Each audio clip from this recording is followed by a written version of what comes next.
Boa noite a todos, novamente. Olá, quem está chegando por agora. Bem-vindos de novo à nossa semana, a nossa 14ª semana de Letras e Tradução. E vamos logo já, né, para a nossa segunda palestra de hoje. Eu convido então o Diogo Jorge Prado, tá? Que é bacharel em jornalismo pelas instituições Faculdades Integradas Hélio Alonso, lá no Rio de Janeiro, em 2012. Bacharel em letras português e inglês pela Universidade Federal do Rio de Janeiro, em 2018. Tradutor desde 2017, atuando nas áreas de jogos e quadrinhos, e também atuou como editor sênior de quadrinhos da Marvel e DC no Brasil, tá? Ele vai fazer hoje para nós uma apresentação que tem como título Traduzindo Marvel e DC. E como descrição, nessa apresentação exploraremos os desafios e características próprias da tradução de quadrinhos Marvel e DC para o português, além de tratarmos sobre o equilíbrio entre ser fiel ao texto original em inglês e tornar o material acessível aos leitores brasileiros. Abordaremos a adaptação das vozes dos personagens, a adequação ou não, né, de referências culturais, e isso me interessa muito, viu, Diogo? Eu quero saber de você como que você faz isso. O estilo do discurso das revistas em quadrinhos, a tradução de elementos visuais e onomatopeias, passando, inclusive, pelo que os editores esperam dos tradutores durante todo esse processo. Né, os editores sempre controlando lá no final o trabalho do tradutor, que não foi fácil nem no começo, nem no meio, nem no fim. Bem, Diogo, prazer tê-lo aqui e fique à vontade para se apresentar aos nossos alunos. Eu primeiro que agradeço o convite. Vocês estão me ouvindo legalzinho? Tá tudo bem? Tudo tranquilo? O Tá ventilador tudo que tá aqui, que tá ótimo. um calor absurdo aqui, tá Não dá para ouvir, ok? não. Tá tranquilo. Beleza, tá tranquilo então. Primeiro, é um prazer, agradeço muito pelo convite para poder falar sobre uma coisa que eu sou apaixonado e que, tanto apaixonado por quadrinhos, como por tradução de quadrinhos, como por tradução como um todo, é a carreira que eu adotei para a minha vida nos últimos anos e que eu pretendo seguir até ficar bem velhinho, talvez morrer fazendo isso, né? Vamos ver. Se tudo der certo, esse é o plano, né? Então, agradeço principalmente ao convite e quem está aqui assistindo também e que se interessou pelo assunto e que eu espero que vai colaborar com perguntas excelentes, porque eu conto com você, conto com as suas perguntas. Então, lá no final, acho que o Pedro vai reunir as perguntas, é isso, Pedro? Beleza. Então, aí lá no final a gente responde perguntas de vocês, enfim. Então, acho que eu vou começar logo. O Pedro deu uma breve introdução da minha carreira e tal. Eu fiz um PowerPointzinho aqui, deixa eu compartilhar para vocês. Um momentinho. Cadê? Peraí. Aqui, deixa eu botar logo para transmitir aqui, beleza. Aí aqui, ótimo. Prontinho. Acho que tá todo mundo conseguindo ver aí, tá certinho? Acho que sim, né? Tá perfeito, Diogo. Beleza, então, gente. Eu vou começar falando um pouquinho como que eu me tornei um tradutor de quadrinhos. Não por questões de egocentrismo, nada do tipo, mas porque muitos de vocês podem estar interessados em seguir uma carreira do tipo, vocês podem mais ou menos ver o caminho que eu fiz e buscar inspiração, enfim, saber como que foi a minha trajetória até eu virar um tradutor de quadrinhos e editor de quadrinhos também, né? Bom, primeiro, começamos com o fato de eu ser leitor de quadrinhos desde muito, muito novo, né? Eu leio quadrinhos, assim, cara, desde que eu me entendo por gente. Então, isso aí já desenvolveu a minha paixão na época pela mídia, né? E esse interesse de talvez um dia trabalhar com isso no futuro, né? A primeira faculdade que eu fiz foi uma faculdade de jornalismo. Eu entrei na época, eu era muito fã de revistas de videogame, revistas que tratavam sobre cultura, cultura pop, enfim. E eu falei assim, cara, eu quero trabalhar muito com isso, né? Coincidentemente, foi a época que as revistas de videogame e cultura pop entraram em declínio. Então, não foi um plano muito bom naquela época, embora outras mídias surgiram, né? Mas uma coisa que acabou me interessando muito na faculdade de jornalismo foi o aspecto linguístico de tudo aquilo. Né? Foi uma parte da faculdade que me chamou muito a atenção e que, por um acaso do destino, inclusive, na época que eu cursava jornalismo, eu comecei a dar aulas de inglês, apareceu uma oportunidade de dar aula no cursinho, e eu aceitei. E aí foi ladeira abaixo ou acima, podemos dizer assim, na paixão por letras, linguística, tradução, enfim, tudo que envolve uh, essa área, né? E não à toa, pouco tempo depois, eu me matriculei também na Faculdade de Letras e cursei. No começo eu cursei português e japonês, né? Porque na minha ilusão eu falava assim, eu já sei inglês, para que eu vou fazer de novo uma faculdade disso? Eu já sei falar inglês. Ledo engano, né? E aí, na faculdade, eu comecei a puxar algumas matérias de inglês, me apaixonei por letras português e inglês e me formei nessa habilitação, né? E retomei, né? Eu tinha parado de dar aula, né, para poder me dedicar à faculdade, e aí eu retomei lá para o final da faculdade. Esqueci de. Estou prestando atenção aqui na minha própria apresentação, tá aqui. Durante a faculdade de letras, aí é importante, eu comecei a me interessar cada vez mais por tradução e eu decidi me especializar em tradução, né? Não necessariamente fazer uma especialização, uma pós-graduação necessariamente per se, mas eu puxei matérias eletivas, eu fiz cursos externos, né, na faculdade, e, de fato, comecei a trabalhar mais com tradução durante a faculdade de letras, né? Então, logo depois da faculdade, eu era professor e tradutor agora, né? Então, eu dava aula e, ao mesmo tempo, trabalhava como freelancer, né, como tradutor. E, bom, como, então, isso aí, eu estava lá no Rio, né? Agora eu moro aqui em São Paulo. O que aconteceu nesse meio tempo para que eu me tornasse um tradutor ou editor de quadrinhos? Como eu disse, eu era leitor de quadrinhos desde muito novo. E quando você tem um interesse muito grande em algum assunto, você começa a criar conexões, você começa a conhecer pessoas, enfim, o bom e velho networking, né? Então, dado momento, tinha acabado de dar uma aula e um amigo meu, que morava aqui em São Paulo, me mandou o tão aguardado chamado, né? Ele mandou uma mensagem, ele já sabia que do meu interesse, tanto de trabalhar com quadrinhos como trabalhar no mercado editorial, né?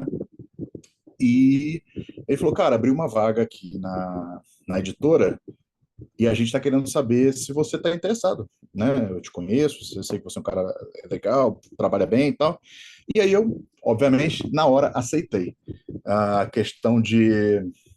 Isso era uma quarta-feira, eu acho. Na sexta-feira, na quinta para sexta, eu peguei um ônibus para São Paulo, fiz entrevista na sexta, voltei para São Paulo, voltei para o Rio de Janeiro no sábado para dar aula, e aí na semana seguinte já estava contratado, já estava fazendo minha mudança para São Paulo, né, para trabalhar como editor. E lá, estando dentro da editora e sendo tradutor, as oportunidades de trabalhar com tradução de quadrinhos começaram a aparecer. Eu fui me sentindo muito confortável, né, no trabalho de tradutor de quadrinhos. As pessoas foram gostando do trabalho que eu entregava e cada vez mais eu fui fazendo mais e mais e mais e mais trabalhos, né? Hoje eu faço bastante coisa, mas principalmente eu traduzo muitos dos quadrinhos do Batman que saem, Asa Noturna, a alguns do Superman, Homem-Aranha, enfim, diversos personagens, mas Batman principalmente que traduz bastante coisa do Batman que sai, né? Então, pensar que na época lá atrás, assim, eu era muito apaixonado por esses personagens, e hoje eu poder colocar, entre muitas aspas, dar voz a esses personagens, me agrada muito. Então essa foi a minha jornada. Não é a única maneira de você trabalhar com isso, enfim, mas é um guia aí para dizer para vocês como aconteceu comigo, né? Mas então, agora vamos falar sobre o processo dos quadrinhos em si, né? Vamos lá. O processo de produção de um quadrinho da Marvel e da DC, ele é um processo que difere de alguns outros tipos de quadrinhos, tanto licenciados quanto autorais, né? Porque quadrinhos Marvel e DC, eles são tidos, a gente interpreta, vamos dizer assim, como quadrinhos de massa. Eles são quadrinhos que são produzidos em grande quantidade, né? Tanto lá fora, né, na matriz, quanto aqui, né? A editora que publica hoje Marvel e DC no Brasil é a Panini, e ela trabalha com diversos estúdios para dar conta da produção. Eu trabalhava para o principal estúdio que atende a Panini, que era a Mitos, e lá eu aprendi todo esse processo, eu também era editor, né? Então, só para contextualizar vocês entenderem um pouquinho como é que funciona o processo de tradução de um gibi. Quando eu digo tradução, é de transformar o gibi que saiu lá fora para a edição nacional, né? Tudo começa, obviamente, né, depois que a editora decide qual quadrinho vai publicar e tal. é a tradução. É o primeiro momento, o primeiro contato que alguém vai ter com o texto original vai ser na tradução. Então, o tradutor vai lá, vai ler o quadrinho original, vai traduzir, e ele passa por uma segunda etapa, que é a etapa de adaptação ou preparação de texto. A gente usa os dois termos no meio. Onde um outro colaborador vai pegar a tradução e vai adaptá-la. E adaptá-la inclui muitas coisas. Inclui, por exemplo, checar se o tom do personagem está correto, se ele está falando do jeito certo. Claro, inclui também uma primeira revisão do material, inclui também referências. Nos quadrinhos tem muito isso, você trata de cronologia, por exemplo, então você tem que saber o que aconteceu anteriormente. Então, normalmente, o profissional que trabalha com adaptação e preparação de textos de quadrinhos, ele é um profissional que entende bastante do assunto. Né? Não é só um cara que tem uma boa revisão. Tem que ter, obviamente, uma boa revisão, um bom português, mas ele é um cara que entende muito do assunto em si. Né? Depois que esse texto é passado da adaptação e preparação, e aí sim você tem uma revisão. Aí sim é uma revisão, de fato, como nós conhecemos, né? Revisão do português, da grafia, para evitar typo, por aí vai.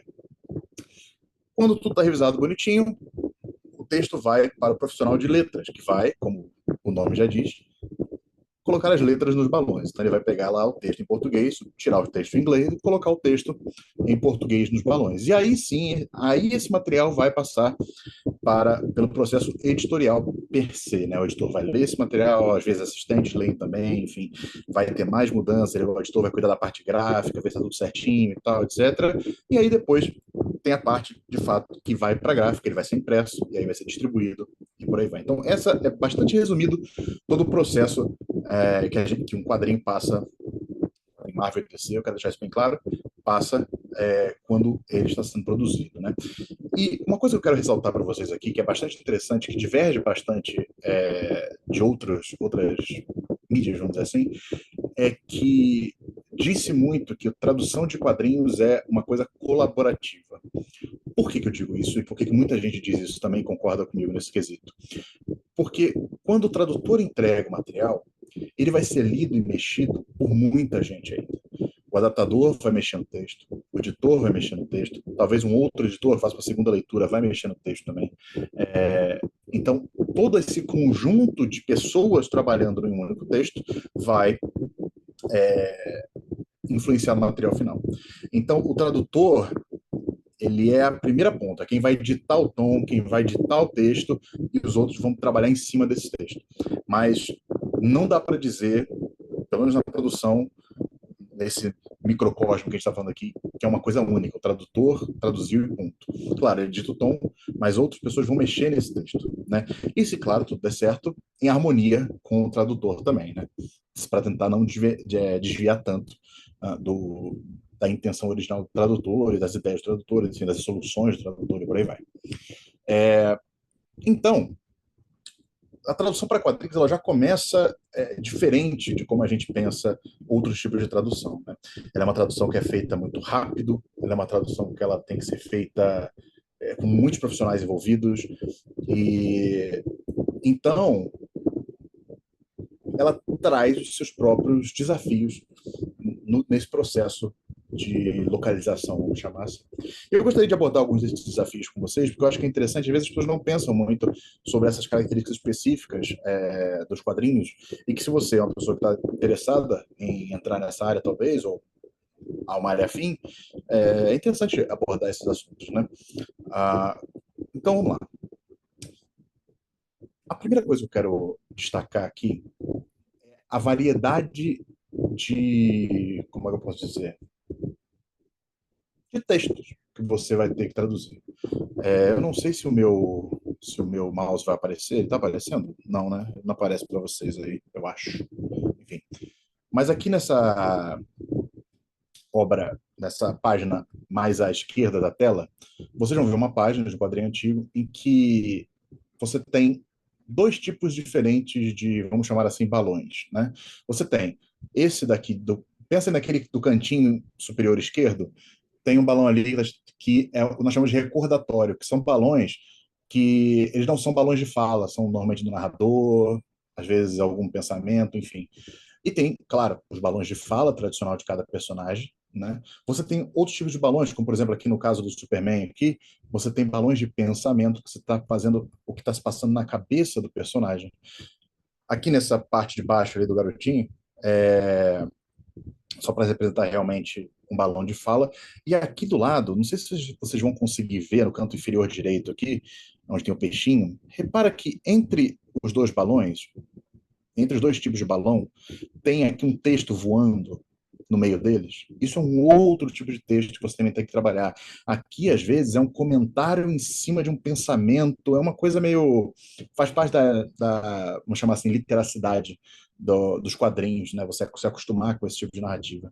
Mas uma coisa que é bastante interessante de observar é como cada um desses tipos de textos vai afetar a tradução desse tipo de texto. Por exemplo, quando você faz o balão de fala, o nome já diz, é um balão de fala. Então você traduz como se fosse oralidade. Por mais que seja um texto escrito, ele tem que ser um reflexo da oralidade no balão, no papel. Né? O texto tem que haver a oralidade. Então você vai ter mais liberdade, vamos dizer assim, para fazer o seu texto. Enquanto que um texto, talvez de um recordatório, que é um texto de um narrador, talvez ele seja um pouco mais formal, seja um texto mais adequado, enfim, com menos trejeitos, menos gírias, por exemplo, um texto às vezes até mais duro, dependendo.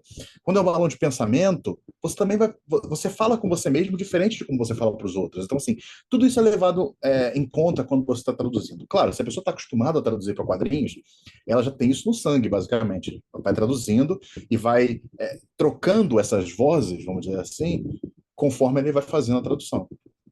Mas para uma pessoa que está iniciando, isso pode ser um desafio. É um desafio que pode comprometer até mesmo a qualidade da tradução, no final das contas, né?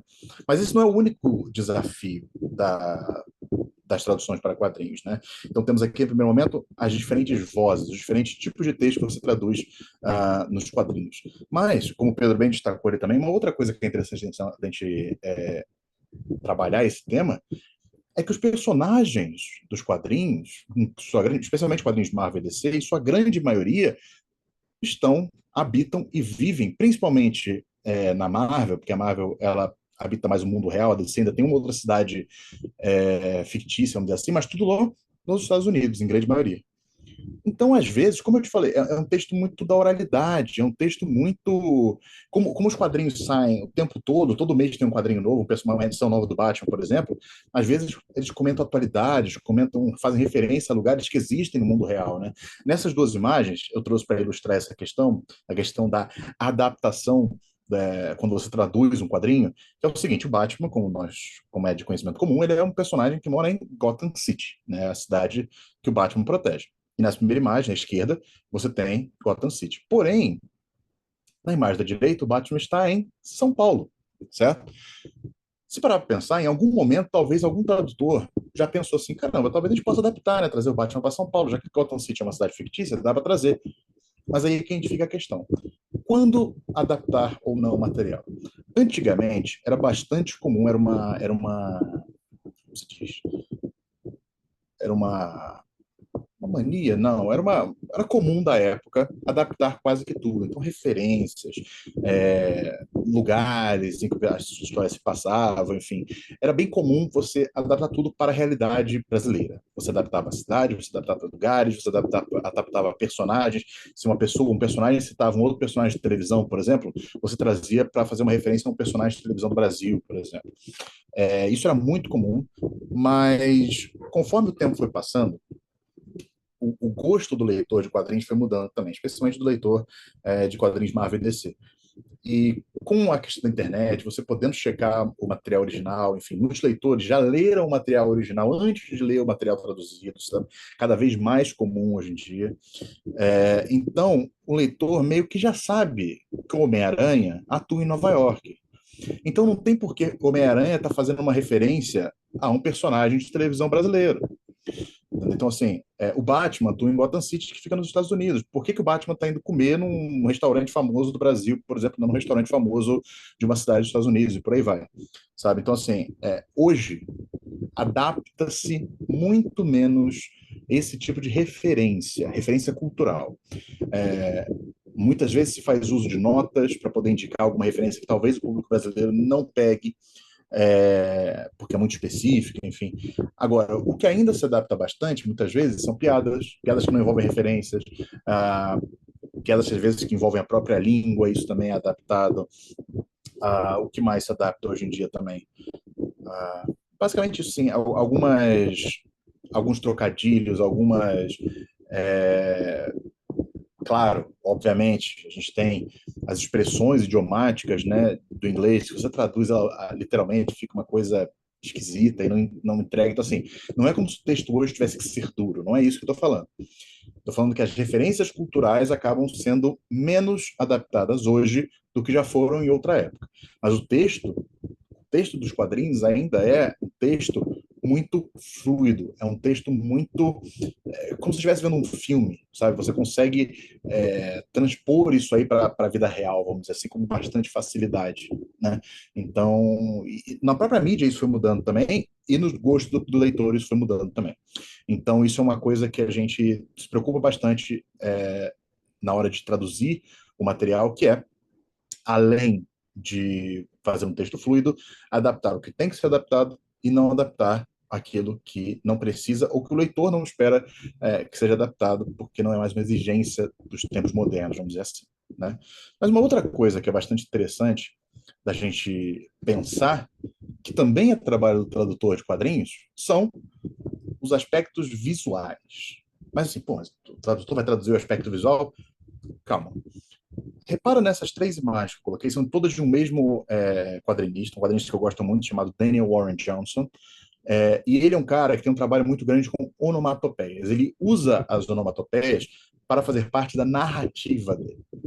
Então, você conseguir adaptar essas onomatopeias para que elas façam sentido em português é importantíssimo, para você não quebrar o fluxo de leitura, impacto da leitura no que o leitor está tendo. Né? E se vocês notarem, algumas das onomatopeias que ele usa, especificamente, são palavras de fato. Você tem grapple, você tem grab, você tem rip. Então, essas onomatopeias, se você deixar em inglês, o leitor brasileiro que não sabe ler inglês vai perder muito. Ele vai ser impactado pelo visual da coisa, ele vai ver que tem uma onomatopeia ali, mas ele não vai entender o total sentido daquela onomatopeia. Então, você, como tradutor, tem que estar atento a isso e ver, essa é a onomatopeia que eu preciso traduzir. Tem, inclusive, pessoas que defendem tradução de quase todas as onomatopeias, adaptação, né, das onomatopeias, que eu fico no meio termo, assim, algumas eu acho que realmente tem. Quando tem texto que é uma palavra que significa alguma coisa, tem algum significado real, eu acho que tem que traduzir, isso é óbvio, mas quando você tem uma palavra tipo boom, né, que normalmente em inglês eles grafam com B-O-O-M.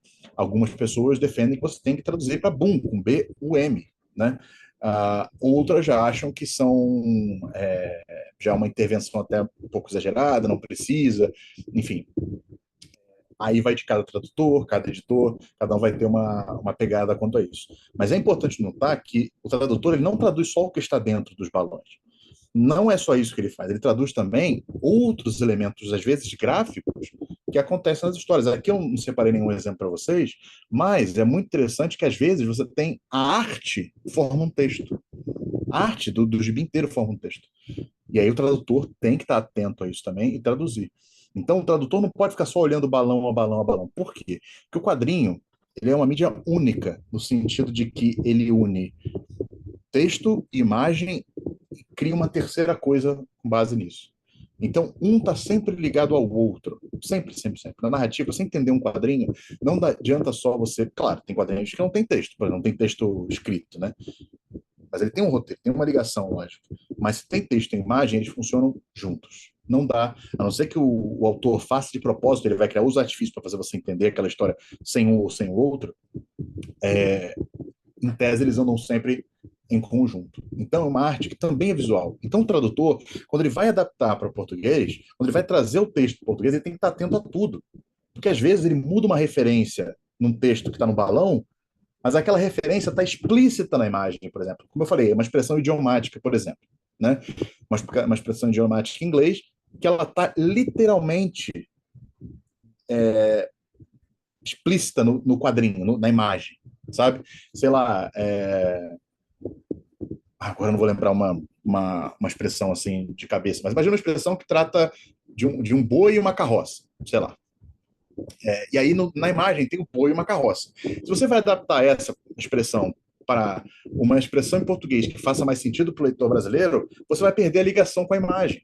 Então, você tem que tomar muito cuidado com isso, porque às vezes vale mais a pena você deixar um texto numa tradução literal e colocar um asterisco explicando a expressão original e por que você manteve a expressão original, né?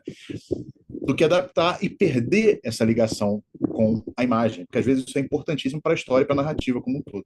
Então, o tradutor tem que estar sempre atento, não só ao texto que ele está traduzindo, mas ao todo da história, inclusive a parte gráfica, né? Mas uma outra coisa também que é bastante interessante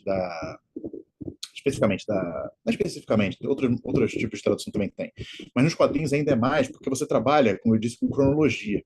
E por isso, por causa da cronologia, os leitores estão acostumados a ouvir os personagens de certa maneira. Por exemplo, o Homem-Aranha, ele é um cara mais jovial, ele fala mais solto, ele usa mais gírias, ele brinca, ele faz piada e por aí vai.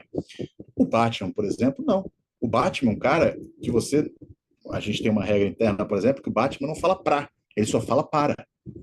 Então, assim, ele é um cara que vai estar sempre com o português correto, falando, usando traga-me alguma coisa, leve o rapaz, sempre de uma maneira mais rebuscada, enfim.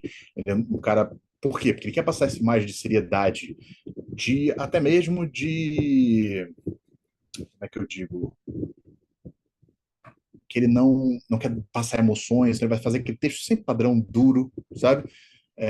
Claro, novamente, você ainda trata da fala, não é um texto duro, mal traduzido. Eu digo que é um texto mais formal, vamos dizer assim. Aí você pega o Wolverine, ele tem gírias próprias que ele usa, que tem traduções oficiais, como por exemplo, o Wolverine usa muito bub, que é tipo um vocativo que ele usa. Muita gente pode traduzir como cara, mané, mas a tradução que normalmente é usada é xará. Historicamente, com todos os anos de tradução da Marvel no Brasil, ficou estabelecido que o bub do Wolverine é xará. Então o tradutor tem que estar atento. Claro, novamente, outros profissionais vão estar atentos a isso também. Então, se o tradutor deixar passar alguma coisa, ou é esperado que outros profissionais peguem esse tipo de coisa, certo? Mas o cara que quer traduzir para quadrinhos, ele tem que estar atento a esse tipo de coisa. Porque se ele não tiver, se tiver um outro profissional que está atento, por exemplo, o editor vai dar preferência para esse outro profissional, sabe?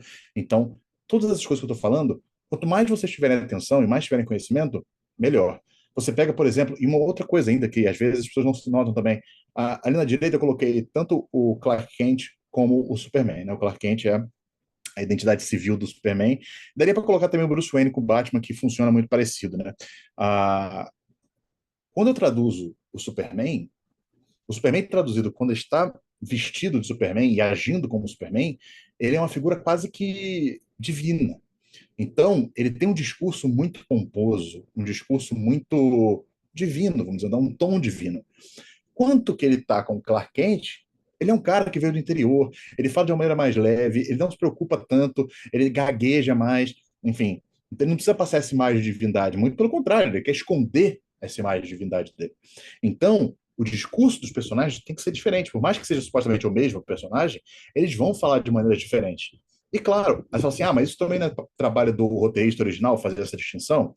Sim, mas o tradutor tem que estar preparado para entender essas diferenças e perceber que, às vezes, o tom do personagem no Brasil é um pouco diferente do tom do personagem lá fora. O Batman é mesmo um exemplo disso. Tem alguns autores que não se preocupam muito com essa formalidade do Batman, por exemplo. Mas no Brasil tende-se ao Batman ser um personagem mais formal. Isso vem de muitos anos atrás. A gente trabalha na tradução para quadrinhos, principalmente de quadrinhos que trabalham com cronologia, a gente trabalha com todo um legado, a gente tem todo um glossário que a gente tem que trazer para a gente. Então, o nosso trabalho de tradução tem que ser o nosso trabalho, mais a culminação de tudo que veio antes. Então, o tradutor de quadrinhos tem que estar atento a isso também, né? Então, assim, eu tentei reunir aqui para vocês, basicamente, algumas coisas que eu vejo como desafios da tradução para os quadrinhos. Mas eu quero dizer para você também agora do outro lado, porque, como eu disse, eu sou tradutor e sou editor de quadrinhos também. Né? Até mês passado eu editava Marvel e DC ainda, agora eu não edito mais Marvel e DC, eu saí para abrir a minha própria editora, então estou em outro desafio da minha vida, um outro momento, uma outra responsabilidade, mas eu posso dizer para vocês tranquilamente o que um editor espera de um tradutor. O editor, quando ele contrata um tradutor para traduzir um quadrinho, ele espera principalmente o de sempre, que é você entregar um trabalho de qualidade no prazo indicado, e normalmente esse prazo nos quadrinhos é muito mais apertado do que em outros processos de tradução. É, então, o tradutor tem que saber gerir o seu tempo de uma maneira que isso não prejudique o trabalho final que vai ser entregue. O editor espera que o tradutor consulte os glossários, porque, como eu disse, você trabalha com todo um legado que veio antes de você. Você pode não conhecer muita coisa ainda, você não está acostumado com aquele personagem, você está fazendo um personagem novo. Como que você faz? Nós temos glossários internos, então o editor espera que o tradutor leia o glossário.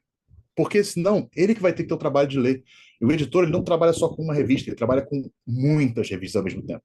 Em muitos meses, tudo junto, né? É tudo um grande turbilhão sempre na vida do editor de quadrinhos. Então, ele conta que o tradutor, lá na gênese do projeto, já vai ter checado essa coisa. Claro, como eu disse, tem outros profissionais que vão trabalhar em cima desse texto. Mas o editor já conta que o tradutor vai ao menos checar algumas coisas mais óbvias, né?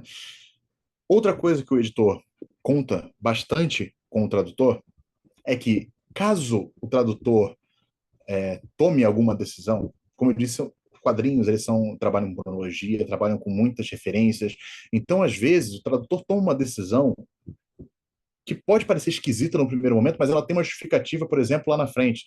Então, o editor espera que o tradutor diga isso no texto dele. Não, ele não vai é, adicionar um comentário, por exemplo, um texto, ou então na hora que entregar o material, falar assim, olha, na página tal eu fiz uma adaptação assim e tal. Então, a comunicação do tradutor é muito importante com o editor.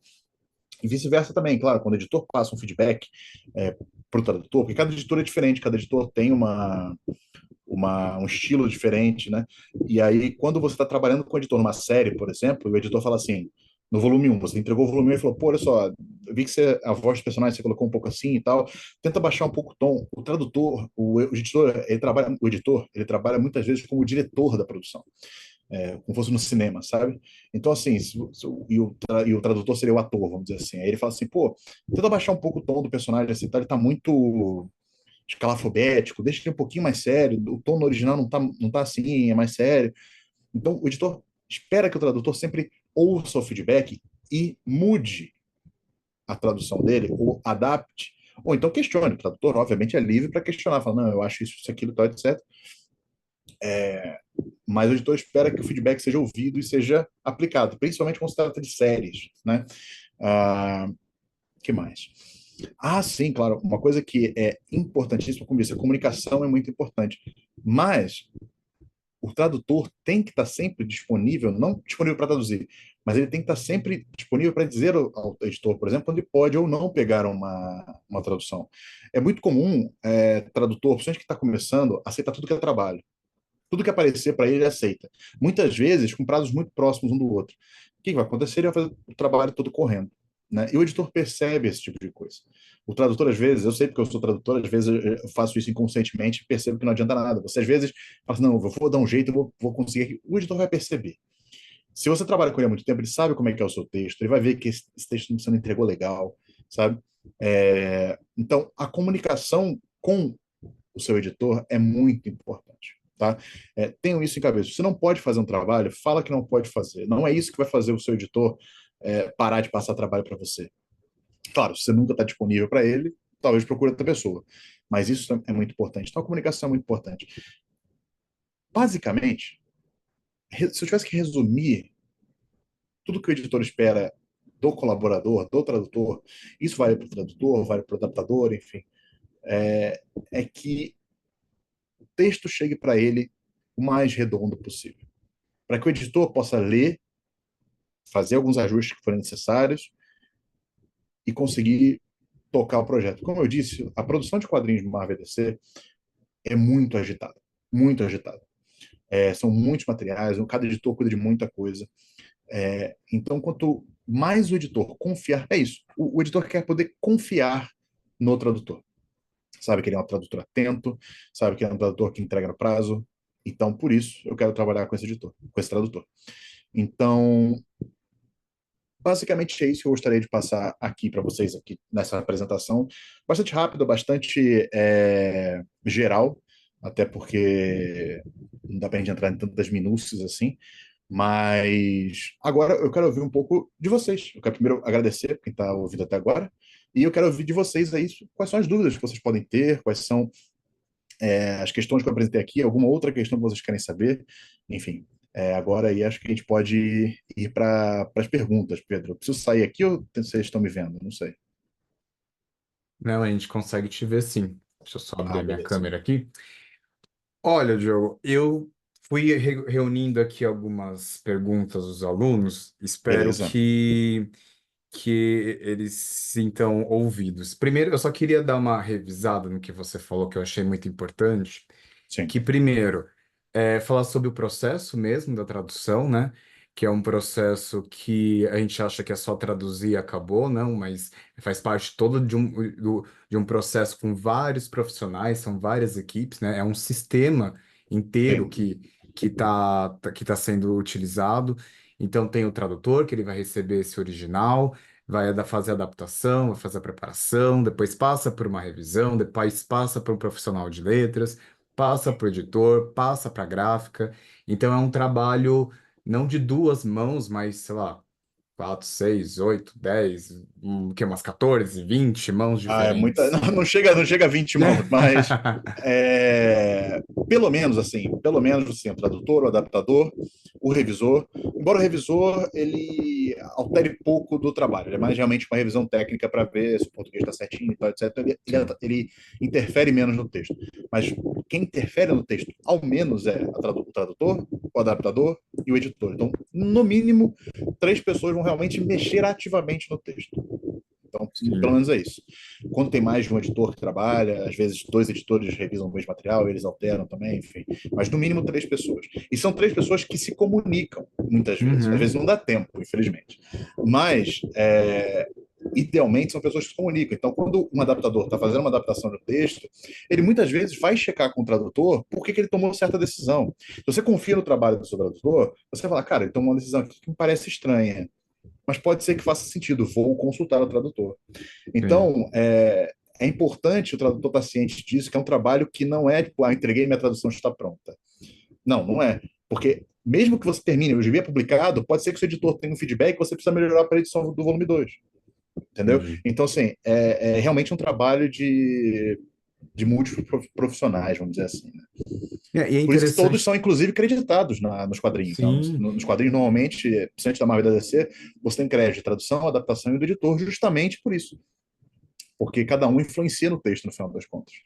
E é até bom que tenha todo esse processo, porque passa por vários olhares, às vezes passa alguma coisa despercebida, ou às vezes o editor, que é o que está comandando, né, aquilo tudo, ele tem um viés editorial que ele conhece já o personagem, como é o seu caso, né, com Sim, Batman, sim, então ele sim, vai poder indicar, vai poder coordenar de forma adequada. Olha, usa esse glossário, olha, a fala aqui do Batman está um pouco informal, joga para o formal, ele não é sim, assim. sim, sim. E a gente parar um pouco com essa ideia de que a tradução ela tem que ser direta, né? Traduz do jeito que tá.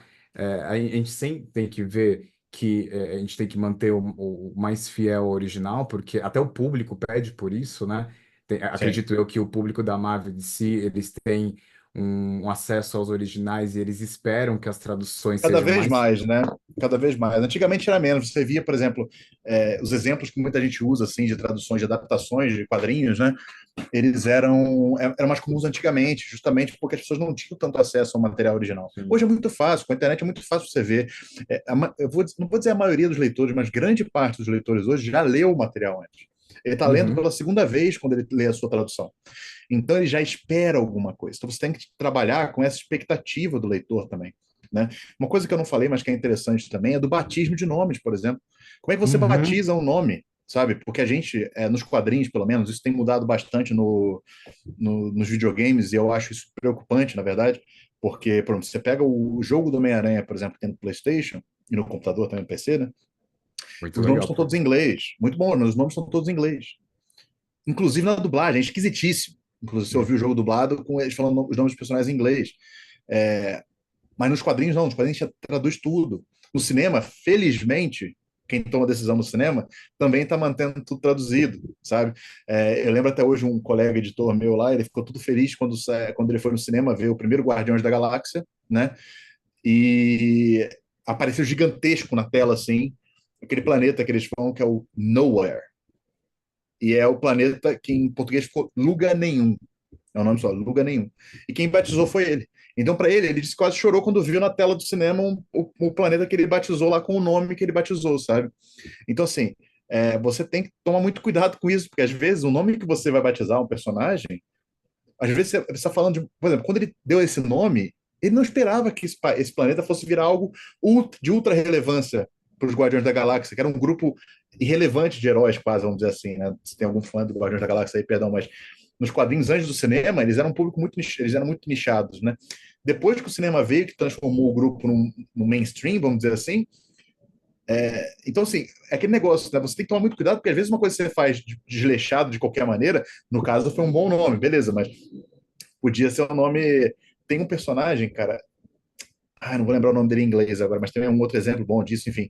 É, que teve um desenho no HBO Max agora também, que usou o nome em português, enfim. Então você tem que tomar muito cuidado com isso, porque às vezes você está dando nome de uma coisa que é um personagem secundário num quadrinho que apareceu, nunca apareceu antes, que lá na frente algum outro autor vai pegar esse personagem e transformar ele num personagem absurdo, importantíssimo. Então, as decisões que você tomou lá atrás vão influenciar quem trabalhou lá na frente. Então, você tem que tomar muito cuidado com isso. A tradução de quadrinhos é uma tradução quase que atemporal. O seu trabalho vai sendo, sem contar as republicações, que vão passar pela visão de outros editores. Então, eles vão mexer de novo no seu texto 10, 15 anos depois de você ter traduzido a primeira vez, sabe? Ou então um outro tradutor vai traduzir o meu material, isso pode acontecer também, embora não seja tão comum nos quadrinhos, como é em outras mídias, como, por exemplo, livros e tal, mas vai reeditar uma obra, muitas vezes você conta com uma nova tradução, né? Nos quadrinhos, nem sempre. Você utiliza a tradução anterior, ela passa por uma revisão, uma adaptação, até muitas vezes, mas ela não necessariamente é retraduzida. Às vezes varia muito, mas normalmente não é.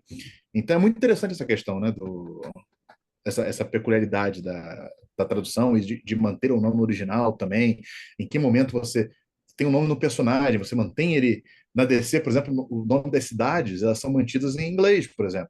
Tipo Gotham City, Coast City, sabe, Metrópolis e por aí vai.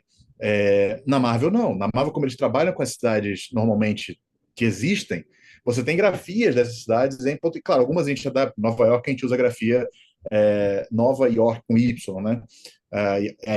YORK, mas, por exemplo, Nova Jersey, a gente usa. Cada editora vai ter a sua. Cada estúdio vai ter o seu manual, né? Mas a gente usa um manual, acho que se não me engano, é o manual do Estadão, ou não lembro qual era o manual de redação que a gente usava. Que Nova Jersey, por exemplo, não é Nova Jersey, é New Jersey, tem que usar o termo que é padrão, enfim, que foi definido. Tem toda uma lógica, assim, tá? Então, mas aí Nova York está em português, mas New Jersey está em inglês, então tem muita decisão para você tomar, é bem curioso todo esse processo. Vamos lá.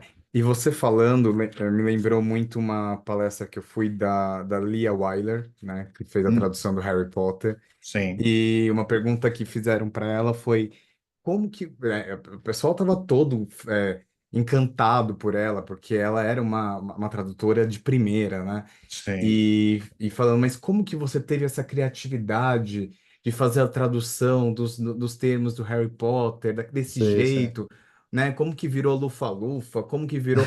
E ela não queria falar sobre Harry Potter, porque, obviamente, depois que ela traduziu a vida inteira dela, ficou tradutora de Harry Potter. E Sim, ela, sim. e ela falava do tipo, eu só quis fazer um texto bom, né? Uhum, Obviamente que é ela isso. fazia toda uma busca morfológica para estabelecer quais eram os morfemas que a autora original Sim, utilizou, qual foi a estratégia de composição de palavra que ela utilizou para tentar usar a mesma estratégia em português. E muitas vezes ela falou, olha, nessa palavra eu quis manter a fonética, eu quis manter o som, porque o som era a parte mais importante. Nessa outra, eu quis manter mais o significado. Então, sim. foram escolhas que ela fez. Obviamente que ela traduzindo o primeiro livro da saga, ela não tinha noção do que ia Ela nem acontecer, né? esperava. Exatamente. Né? E também depois acho que foi a partir do quinto, que foram traduções que era para ontem, né? Sim, sim, que teve vários probleminhas ali no meio, que ela teve que contratar uma equipe para fazer uma tradução muito rápida, sim, era o lançamento mundial da obra, mas ela não tinha, e ela fez com muito carinho, né? Porque ela falou assim, eu queria fazer isso da melhor forma possível, como se fosse para os meus filhos. E a escolha ela foi muito atenciosa, e o que você está falando para mim é o que cabe muito bem, né? As escolhas que o tradutor vai fazer, e isso foi até uma pergunta que foi do Henry e da Isadora, né, que eles colocaram a pergunta de como que se mantém um termo no original ou não. Eu acho que vai muito do que você está falando, vai de acordo com o momento, né, que está sendo feita a tradução, aquilo que já foi, eu até anotei aqui que você diz que a tradução ela tem que estar muito atenta à imagem, né, dos quadrinhos principalmente, porque a sim. imagem é texto também, né, tem gente que fala, ah, não, imagem não é texto, mas imagem é texto, obviamente É, que é, sim, sempre foi, e sim. nos quadrinhos esse texto é mais Mais importante ainda ainda, é. Sim, porque o texto verbal, ele vem como um auxílio, né, para complementar, mas o visual, as pessoas compram quadrinhos para ver o visual, né? Não é à toa que tem artistas diferentes fazendo os mesmos personagens sim. e tem fãs disso tudo. Então, tá atento à imagem para acompanhar a imagem, para não destoar tanto daquilo que foi a intenção. Você também Uhum, falou sobre respeitar a história do personagem, que eu achei isso incrível, né? O personagem ele tem uma história de tradução já, né? Já houve outras pessoas que traduziram esse personagem possivelmente, se for um sim, personagem que muita gente já conhece, e você precisa respeitar isso, né? Precisa respeitar essa formalidade do Batman que já foi dada sim. anteriormente, ou uma escolha de uma palavra igual do Wolverine. E é E uma aí, coisa, desculpe interromper, mas é uma coisa que o próprio mercado editorial, gente dessa área, se preza muito. Quando passou dos quadrinhos, quadrinhos Marvel e DC, serem produzidos pela Abril, pela editora Abril, e foram para a editora Panini, os responsáveis na época, os editores responsáveis na época, tomaram muito cuidado para usar os mesmos termos, vamos chamar de canônicos, canônicos. que a editora Abril fundou, porque a editora Abril ficou anos, só agora, acho que esse ano, que a Panini conseguiu passar o tempo de publicação da Abril, que foram 20 e poucos anos, sabe? Então, tipo, só de Abril e Panini tem mais de 40 anos de tradução dos personagens aqui no Brasil. Então, você, como tradutor, tem sim que respeitar esse material. Claro, algumas coisas são mudadas com o tempo, inclusive nomes de Sim, personagens, maneiras como os personagens falam, e por aí vai. Até porque o mundo muda, as histórias dos personagens mudam, e por aí vai. E às vezes, propositalmente, os autores fazem mudanças nos personagens que você tem que refletir também no português. Você não pode também desrespeitar o autor original. Se sim, porventura, em algum momento, o tradutor deixou muito claro que o Batman está falando de uma maneira informal, você vai colocar ele falando de uma maneira informal e vai justificar isso para o seu editor. Falar, senhor editor, o Batman nessa cena aqui, o autor está fazendo ele muito informal, ele usou uma gíria aqui. Então, se eu mudar, vai ser uma coisa que vai afetar. Porque é aquele negócio, como você bem disse também. Quadrinhos não é um trabalho de uma pessoa só, não é um autor só, são vários autores, vários roteiristas, vários artistas, vários profissionais envolvidos, editores lá fora que influenciam na obra também, enfim. Então, durante uma fase, o Batman pode ser de uma maneira, mas pode ter um autor que pegou uma fase do personagem que ele ficou um personagem mais brincalhão, por exemplo, vai saber. E você tem que estar atento a isso como tradutor e não ir no automático, só o Batman é sério, sabe? Traduzir pronto. Então você tem que estar atento, como você bem disse, a esse histórico do personagem. Isso aí realmente é muito, muito, muito importante E nesse eu meio. achei até bonito essa parte que você respeita o trabalho dos que vieram antes, né? Sim, Você leva o legado desse personagem para frente. E outra coisa que você falou que eu não tinha pensado e faz todo sentido é essa manutenção dos termos do original, tradução, enfim, tem a ver também com a personalidade do próprio personagem, com né? certeza, com Então, o certeza. Batman ser mais sério, o Clark Kent ser diferente do Super-Homem, né? Porque Sim. essas nuances, né, entre da fala, elas vão estabelecer cenários diferentes também da tradução, né? Não adianta Uhum. nada você traduzir uma mesma pessoa falando com os pais e traduzindo da mesma forma falando com os Sim, com amigos, certeza, com certeza. né? Sabe? Tem as E é muito diferenças, engraçado. Exato. Quando vamos usar o Clark Kent como exemplo de novo. quando o Clark está falando com os pais, por exemplo, ele fala de uma maneira. Ele pensa assim, sabe quando a pessoa, por exemplo, ela se muda da sua cidade para São Paulo, por exemplo, e aí com os amigos de São Paulo ela aprende a falar com menos sotaque, por exemplo, vamos dizer assim, sabe? Mas aí quando ela volta para a cidade dela, ela retoma todo aquele léxico que ela tinha, sabe? Então, por que não trazer isso para o Superman, por exemplo, que é um cara que veio no interior dos Estados Unidos, ele morava numa fazenda durante a vida toda, sabe? Ele tinha uma maneira de falar com os pais, sabe? E aí, quando ele vai para a cidade, tem que fingir que não é o Superman, por exemplo, ele tem que fazer aquela persona de bobão e tal, etc. Aí ele fala de outra maneira. Aí, quando ele tá como Superman, que é quase uma divindade, ele fala de outra maneira, sabe? Ele tá falando com um cidadão comum na rua. Ele não vai falar, e aí, qual é, pô? Não vai falar isso, entendeu? Ele tem um papel a exercer ali, né, naquela história, enfim, naquela sociedade. Então, é muito engraçado brincar com esse tipo de coisa, né? Infelizmente, assim, é como a própria tradutora do Harry Potter disse, às vezes você tem um prazo a cumprir, né? E o prazo é o maior inimigo de qualquer tradutor, né, cara? Isso é um problema de qualquer tradutor, qualquer editor e qualquer produção cultural e criativa de qualquer coisa, basicamente, né? Você tem um prazo a cumprir. Isso, às vezes, compromete muito esse o tempo que você tem para pensar nos termos, né? Às vezes, isso é ruim. Assim, tem histórias que, beleza, são histórias muito simples, você pode tocar, são histórias comuns, vamos dizer assim, que você vai quase que no automático enquanto tradutor, né? Agora, tem histórias que você percebe assim, essa daqui eu preciso tomar um cuidado maior. E dependendo do prazo, às vezes você não tem tanto esse tempo quanto você gostaria, né? Isso é uma infelicidade e tal. Mas aí afeta todo, não é uma especificidade dos quadrinhos, infelizmente. É uma coisa que afeta é, todo esse meio, né? Não tem muito Tem, para onde fugir. toda a parte de trabalhar com texto é assim, né? E Ah, só responder a pergunta que eles fizeram da questão do quando adapta ou não, a gente tem mais ou Uhum. menos algumas instruções que os editores passam. Normalmente a gente segue muito o que o editor passa, né? Porque ele é o responsável pelo material, ele que assina o material. Então, se você quando o tradutor ele batiza um personagem, ele só é realmente batizado quando ele é publicado. Até lá ele pode mudar de nome. Isso já aconteceu. Eu já mudei o nome do personagem que um tradutor deu um nome X e eu não achei que era um nome pertinente para o personagem e mudei. Claro que isso a gente conversa com o tradutor, obviamente, e fala sobre isso. Mas normalmente a gente adapta tudo, respondendo a pergunta de nome, tá? De nome. A não ser que seja o nome de lugar que existe. Quando é o nome de lugar que existe, a gente Sim, mantém. sim. Quando é uma referência a um restaurante, alguma região específica, enfim, a gente mantém.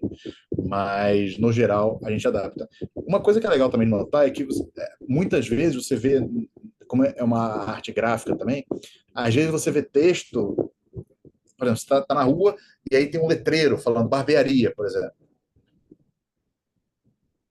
Hoje em dia a gente traduz tudo, tá? Hoje em dia a gente traduz tudo. Então a gente coloca barbearia e tal. Ah, mas ele está em Nova York, não estaria escrito barbearia em Nova York. Sim, mas a gente quer que a pessoa que esteja lendo, principalmente, isso acontece principalmente quando é relevante para a história aquele elemento visual ali. Se aquele elemento visual, principalmente quando tem um jornal, por exemplo, você está lendo um jornal, aí o jornal tem alguma chamadinha que vai ser relevante para a história daqui para frente. Tem que traduzir. Tem que traduzir. Porque senão você vai prejudicar a experiência do seu leitor. Tá? Ah, mas não é autêntico, ele está em Nova York, está em inglês. Tá, mas tem que fazer escolhas, não tem jeito. Tá? Então, esse daí a gente sempre prioriza a experiência de leitura do leitor. A gente quer que o leitor que está lendo um quadrinho em português possa entendê-lo da mesma maneira que um leitor. Esse é o objetivo principal, acho, de qualquer tradução de livro e tal. É você que o leitor que está lendo em português tenha uma experiência o mais próximo possível, porque nunca vai ser igual, mas o mais próximo possível à experiência que o leitor teve lendo na língua. Um leitor da sua língua materna lendo um texto na sua língua materna. Porque isso é diferente. Você saber inglês lendo um texto em inglês é diferente da sua experiência, diferente da experiência de um leitor nativo de inglês lendo um texto em inglês. É diferente, mas isso aí é uma questão Né, para outra palestra. mas isso é super justo, né? A gente tem que pensar que o texto é feito para o leitor e não para a gente, Sim, né? sim, Ele tem que ter a oportunidade de ter a mesma experiência que o nativo tem lendo o texto que foi feito para ele, né? sim. E são escolhas, né? Acho que a tradução, ela se baseia praticamente em escolhas. Escolhas Sim. que podem ser boas, podem ser ruins, mas que no final elas têm que ser boas, né? E aí, ó, Espera que seja. Quando a gente faz, a gente está é, torcendo para que sejam melhores. e aí o Alan e o Arthur eles fizeram outras perguntas também referente à adaptação, que eu acho que eu vou juntar em uma, que eu acho que vale a pena. Que eles falaram, o Arthur falou sobre como que funciona a adaptação quando tem algum texto de ordem política, né, principalmente agora, né, que a gente vive polarização e às vezes é um pouco complicado lidar com esse assunto, que eu acho que Sim. linka com a pergunta do Alan, se há ou se houve, né, dentro das adaptações, algum tipo de censura. E se existe essa censura ela vem de onde, né? Vem do editor, vem do cliente. Como que funciona isso, né? Lidar com temas Cara, polêmicos e é. esse tema polêmico ele pode ser censurado de alguma forma, pode ser que não. Qual que é a liberdade ou qual que são as escolhas que normalmente o tradutor faz? A gente tem uma liberdade até bastante grande no quesito de tradução. Mas com relação a questões polêmicas, a regra e a instrução que a gente recebe é sempre ser fiel ao original. Tem uma situação que é bastante clássica e que dá sempre medo em qualquer tradutor, é quando o texto do seu quadrinho, por exemplo, vou dar um exemplo. O texto do seu quadrinho é um texto racista, por exemplo. Você tem que traduzir um texto que ele é racista. Então você vai adaptar para termos racistas do português, por exemplo, talvez. Mas se você está escudado no texto original, se o texto original, por exemplo, traz um termo racista, traz um cunho racista, e você reproduz esse cunho racista no texto em português, a princípio não é problema. Não vai ter nenhum tipo de censura nesse quesito. O que acontece, já aconteceu, historicamente falando, eu falei, são muitos anos de publicação, né? Então, já aconteceu muita coisa. Acho que para a gente tudo já deve ter acontecido no meio dos quadrinhos, né? Mas, às vezes, por exemplo, já aconteceu de tradutores, às vezes, colocarem adaptações uh, politizadas demais que não estão no original. Ou então, por exemplo, o que às vezes acontece, você pega material muito antigo,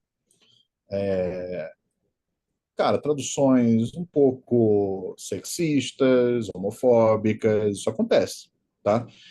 E aí cabe ao editor hoje em dia mudar esse tipo de material, porque se não está escudado, claro, se no original é um texto sexista, se no original é um texto homofóbico, a gente vai manter no original, vai manter porque essa foi a intenção do autor original. Agora, se porventura isso aconteceu na transferência do inglês para o português, né? E eu não estou querendo aqui dizer que um tradutor faz um trabalho melhor, não. Eram outras épocas. O mundo há 50 anos atrás era completamente diferente do mundo que é hoje. Termos que eram usados há 40 anos atrás, 30 anos atrás, hoje são inaceitáveis. Então, assim, trabalho, sim, do editor mudar esse tipo de coisa.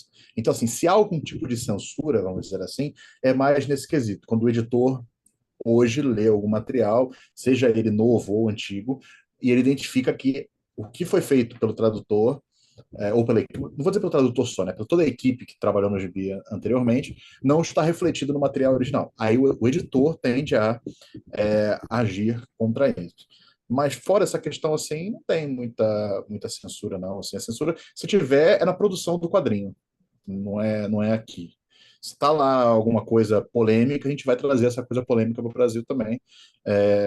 Se por algum motivo um personagem fala abertamente, por algum motivo, sobre o Donald Trump, por exemplo, vai ser falado em português também sobre o Trump. Não, a gente não vai adaptar para um político brasileiro. Fica bastante claro. Eu tava pensando nisso, que é o tipo de tradução do Chaves, né? Que tudo Exatamente, virou pra exatamente. cá.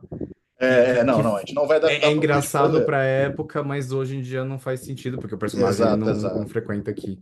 E exato. aí eu acho que isso também Sem contar que é um liga. comentário da época, tá? Como eu disse, quadrinhos são Sim. cronológicos. Quadrinhos comentam o mundo da época que eles são publicados, tá? Então é muito legal você traduzir quadrinhos antigos, pegar as referências que eles fazem, você botar nota de rodapé. Muitas vezes o leitor, que não era nem vivo na época, não sabe do que aquele personagem está falando. Então, assim, é legal você puxar essas referências, anotações e tal. Então, como o quadrinho é um reflexo da sua época, você tem que estar muito atento ao que está sendo falado ali. Por isso que a gente evita hoje em dia adaptar muita coisa, sabe? Muito por causa disso, porque a gente percebe que quadrinhos comentam a realidade, sabe? Muitas vezes de uma maneira paródia, ou às vezes num subtexto, mas comentam. Então você tem que estar atento a isso quando você percebe que um autor está fazendo isso. E você tem que respeitar esse material e seguir o comentário que ele fez, não adaptar o comentário. Eu acho que não. E aí colocar suas visões políticas e, enfim, por cima, eu acho que não é esse o momento. Não é esse o momento. Né? Eu acho legal a ideia de vamos adaptar no caso aqui do Brasil, né? Vamos adaptar para um termo que no Brasil seja compreensível, mas não adaptar para um termo brasileiro a ponto de Isso, descaracterizar isso, aquilo que isso. foi escrito antes. Isso, a gente Perfeito. tenta, a gente tenta evitar isso, né? Porque a gente evita polêmicas, hoje realmente está tudo muito polarizado, é, parece que cada vez menos você tem espaço para nuances no texto, enfim, então assim, é muito complicado. Então como a gente trabalha com quadrinho de massa, a gente tem que tomar muito cuidado com isso. Então assim, a gente tenta sempre respeitar o texto original. Qual é a intenção do autor original, o que ele está falando, o que ele está comentando. É isso que a gente vai trazer para o material em português. Normalmente essa é a ideia. Sim. A tradução trabalhando para o autor, né? Não trabalhando Isso. para E para o uma leitor. perspectiva única. E para o leitor, né? Obviamente. Sim. Mas que Ah, fique claro também, gente, tradução ela vai ter sempre um viés. O tradutor ele tem um sim, viés, sim, ele sim. enxerga o mundo de uma maneira, então tudo vai passar por alguma espécie da visão de mundo daquele autor, daquele tradutor. Então não dá para ser 100% isento, né? Mas E assim isso. como no jornalismo, a gente tenta ser mais, aí não é isento, mas respeitoso ao trabalho original, vamos dizer assim. Aqui a Andresa ela perguntou também, ela fez uma pergunta sobre a ideia da adaptação e da globalização, que eu acho que vem também, né, nessa tomada. Sim.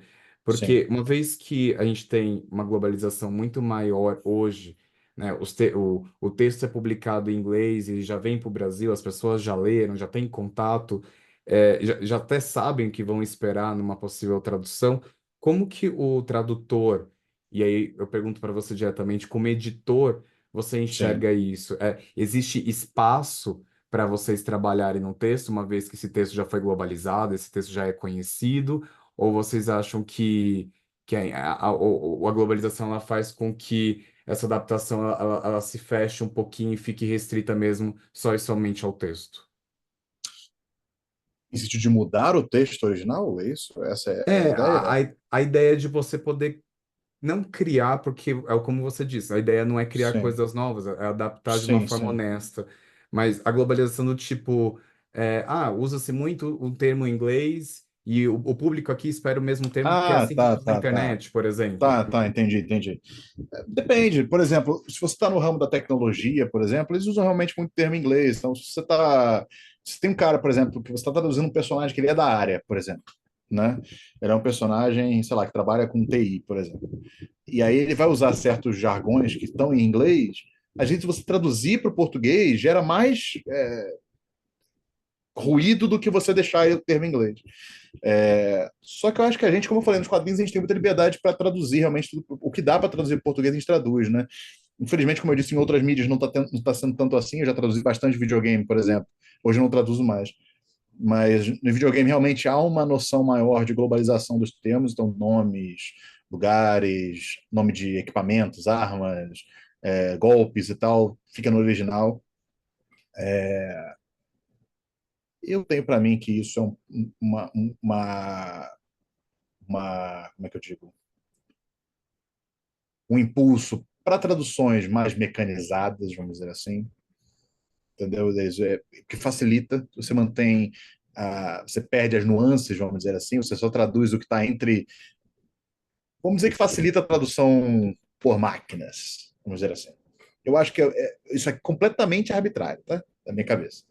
Não tô, mas sinto que facilita de fato. Então, pode ser que seja um movimento para isso. Pode ser só porque eles querem que seja globalizado, que nem a movimentação que a Disney fez, né, com a Tinkerbell, por exemplo, e outros personagens que foram mantidos em inglês. Pode ser muita coisa, né? Mas os motivos podem ser vários. Mas existe sim esse movimento de globalização da tradução, em que você vai ter menos liberdade para traduzir, mas felizmente isso ainda não chegou nos quadrinhos. Ainda. Espero que nunca chegue. Eu espero Mas, também que não, porque pelo que você está me falando e pela linha de raciocínio que você tem no trabalho, é uma tradução muito honesta. né? É uma tradução que leva em consideração o leitor, que eu acho que é a parte fundamental, mas leva em consideração o autor, a história, e isso é construir um texto que vai de acordo com a intenção, né? E aí, eu só queria passar mesmo por outras partes da sua Claro, apresentação vamos lá. para falar o que você falou de troca de vozes, eu achei muito legal, né? A ideia de trocar as vozes até por um indício do gráfico, né? O balão que é nuvenzinha, o texto que é solto. Deixa eu só interromper, porque isso que você falou é bem legal, porque é o seguinte, quando você traduz um livro, você tem, como tradutor, 100% do controle da mudança do material original para o material que vai ser publicado aqui. Que você pega o texto em inglês, você apaga ele todo e faz um novo texto com base naquele texto, certo? Sim. Na tradução de quadrinhos, você não tem controle total. Você só tem controle de um aspecto do quadrinho. A imagem vai continuar a mesma. Uhum.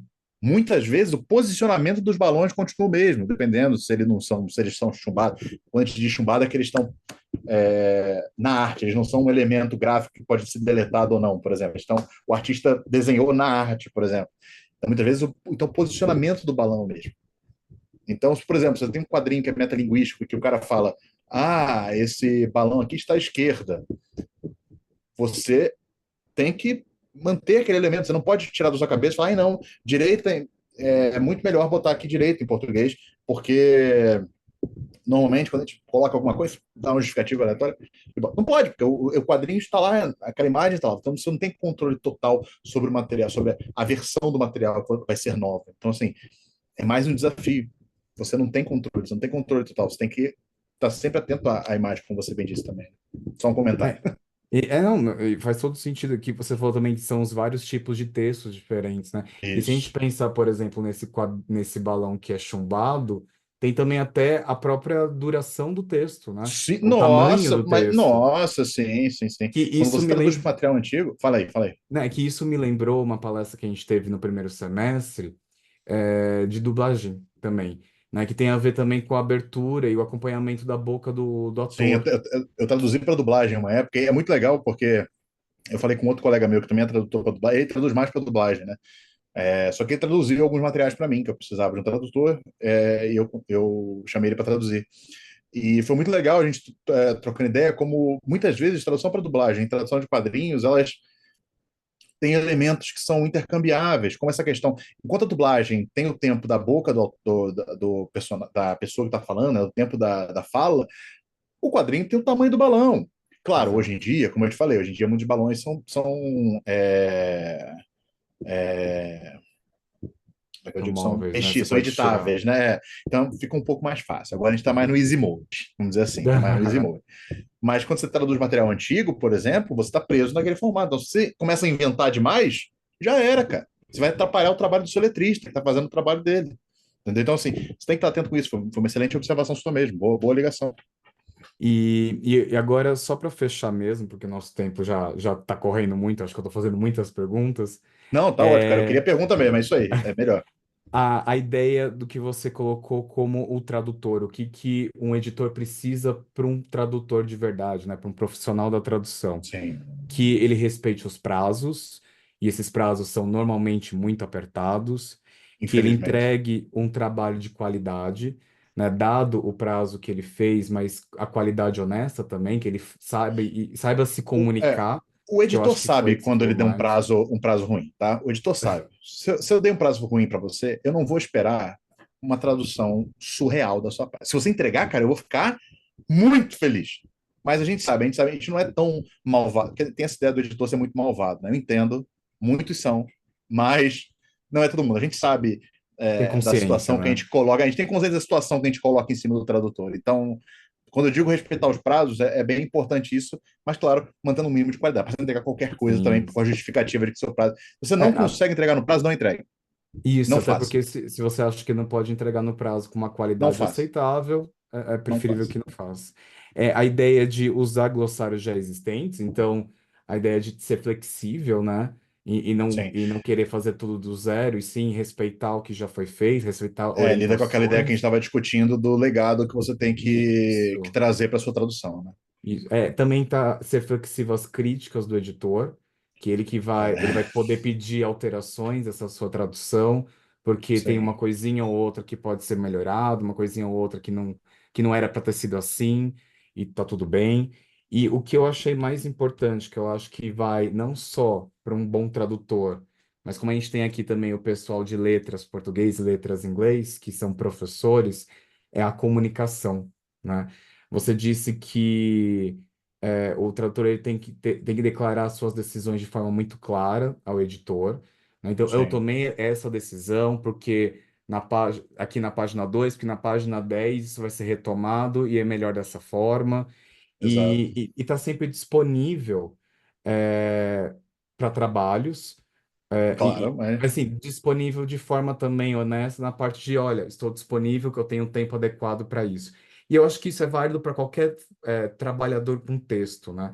sim, Tanto professores de língua quanto tradutores, a gente tem um objeto de ensino, aprendizagem e trabalho que é o texto. Ele demanda tempo, né? Óbvio que ele demanda tempo. Pode ser que tudo bem, nós temos o ChatGPT que faz um texto em 30 milésimos de segundo, só que ele não sim, carrega a personalidade que um texto de uma não, pessoa de verdade faria. Então, a gente tem uma responsabilidade dentro do trabalho de comunicação muito grande para que esse trabalho flua, e principalmente num trabalho que é um trabalho em equipe.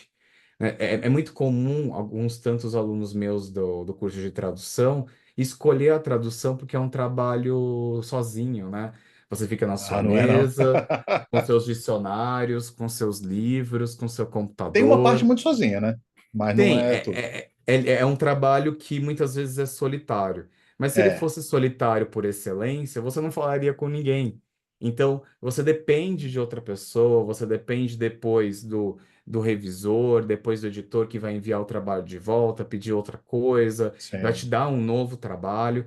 Então, pensar nisso, que os nossos alunos, como profissionais da área, eles precisam estar sim, abertos à experiência com o outro e respeitar também a opinião do outro.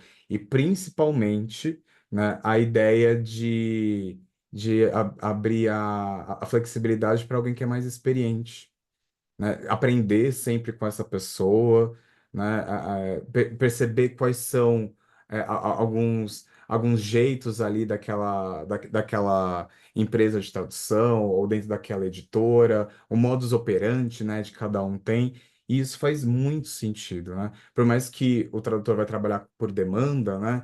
Então, olha, Pedro, eu tenho aqui um trabalho para você, sei lá, 30 laudas, vai lá, e vai para um lado, vai para outro, vai para o lado, mas mesmo assim você acompanhar a cultura, né, daquele tipo de tradução, porque isso que faz um profissional bom, né, no final das contas, honesto, porque faz as coisas como ele acha que tem que fazer, sim, flexível a ponto de ouvir um coordenador, né, ou no seu caso, ouvir o editor com atenção, e fazer um trabalho em equipe. Porque no final das contas é a equipe toda que vai ser creditada e depois vai ser publicado o nome de todo sim. mundo.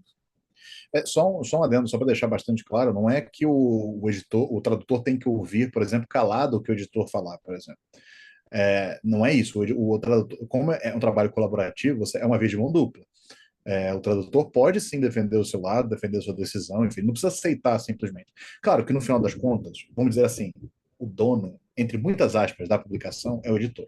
Ele que vai assinar no final, ele que vai se responsabilizar por tudo que tiver naquele material ali. Então, ele vai ter a palavra final. Se tiver uma discussão, um embate entre duas pessoas, a ponta mais fraca, infelizmente, na grande maioria dos casos, não todos, mas na grande maioria dos casos é o tradutor.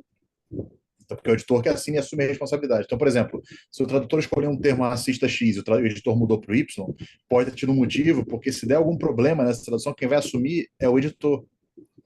Não é o tradutor. Muitas vezes as pessoas também confundem um pouco isso. As pessoas vão atacar o tradutor, por exemplo. O tradutor fez isso e tal. Nem sempre. Nem sempre. Então, assim, é bom tomar bastante cuidado com isso também. Mas é uma via de mão dupla, tá, gente? É um trabalho colaborativo. Essa é a ideia da tradução para quadrinhos. É um trabalho colaborativo, não é uma pessoa só, não são duas, eu falei, no mínimo são três pessoas que trabalham no quadrinho normalmente. Então, é bom que essas pessoas se entendam, se conheçam, gostem de trabalhar juntas. A gente, como editor, a gente tenta fazer sempre equipes que têm costume de trabalhar juntos, por exemplo. Um tradutor e um adaptador que trabalham juntos, um tradutor e um editor que trabalham juntos, um editor e um adaptador, ou então uma equipe toda que já está acostumada a trabalhar junto e por aí vai. Então, assim, claro que a gente pensa nisso, porque quanto mais harmônico e quanto mais confiança tiver entre esses profissionais, melhor, mais tranquilo vai ser o processo do trabalho, melhor vai ficar o texto para o leitor no final. Então, assim, tudo isso é levado em consideração. Então, isso é bem, bem legal. Bem, Diogo, muito obrigado pela sua presença. Eu que Muito agradeço, obrigado cara. mesmo. Quando você terminou a sua palestra, já começou aqui um monte de gente falando que gostou, que adorou, Ah, né? que bom, Agora gente. já tem Espero. gente falando muito boa palestra, muito obrigado, excelente palestra. Eu espero que eu tenha dado conta de das perguntas que os alunos colocaram. Eu sei que não dá para dar conta por conta do horário, mas eu acho que a discussão ela foi bastante produtiva, né? Então muitas Espero que sim. perguntas já devem ter sido respondidas. Peço para os alunos que vejam no chat o link da lista de presença, tá? Não deixem de assinar essa lista de presença, porque em breve ela sai do ar e vocês não vão mais poder assiná-la. E convido todos vocês, você também, Diogo, caso você tenha disponibilidade, que não amanhã, mas na quinta-feira, quinta-feira de manhã, dia 26 e de noite também, nós temos o nosso segundo dia, né, da Semana de Letras e Tradução, que também tem outros convidados, dessa vez com outras línguas também, que eu acredito que todos vocês vão se interessar bastante. Até lá, Diogo, não sei se você quer dar algumas palavras finais, quer deixar contato, agora que você está numa uma nova rotina, né, como Sim, dono então eu ia da falar sobre isso, eu ia falar empresa, sobre isso. Tipo, eu era fica à tradutor de quadrinhos vontade. Marvel eu era editor sênior da Marvel aqui no Brasil até o mês passado, agora não sou mais. Agora eu estou dedicado 100% ao meu próprio projeto, que é a Baú Editora. Então a gente deve publicar o nosso primeiro quadrinho talvez ainda esse ano, mas provavelmente ano que vem. Então fiquem atentos aí aos quadrinhos da Baú Editora para vocês já acompanharem o meu trabalho. E também, se quiserem me procurar lá no Blue Sky, eu estou lá no Blue Sky. Estou. Se quiserem questões profissionais, podem nos tratar no LinkedIn também, tem essa opção no LinkedIn também. Tudo Diogo Prado, procura o Diogo Prado lá, vocês vão me achar, enfim. É isso, gente. Muito obrigado a todos vocês. Espero que a palestra tenha ajudado alguém aí que está talvez considerando essa carreira, não necessariamente tradutor de quadrinhos, mas tradutor, como todo. Acredito que deve ter bastante gente aí que é interessada nessa carreira, enfim. E como o nosso mercado ele é um mercado em que a gente se conhece muito, espero esbarrar com algum de vocês aí em algum momento. Se quiserem lembrar aí, eu vi a sua palestra lá, podem falar comigo algum dia, em algum lugar nessa vida aí, tá bom? Ah, com certeza, a gente sempre se encontra. Muito obrigado, Diogo. Muito obrigado a todos que estão aqui e vejo vocês na quinta-feira. Até mais, gente. Tchau, tchau. Valeu, gente, abraço.